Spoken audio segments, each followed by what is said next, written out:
Mga idol, trending nga ang pagbisita ni Ja Morant dito sa ating bansa kahapon at dahil na rin yan sa kanyang training camp sa Manila kasama ang ilang mga local players. Bali dito sinalubong siya ng napakaraming mga Filipino fans na gusto siyang makita ng personal.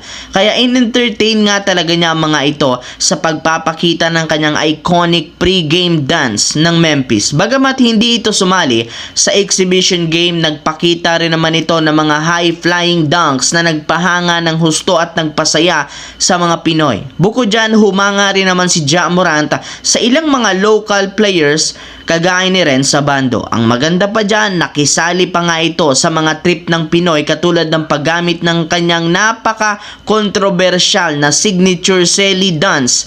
Hindi rin naman pinalampas ni Morant ng pagpapakuha ng larawan sa jeep kagaya ng ginawa ni Kobe Bryant at Stephen Curry. Kaya overall napaka-successful ang unang pagbisita ni Ja sa Pilipinas at inaasahan na babalik ulit ito.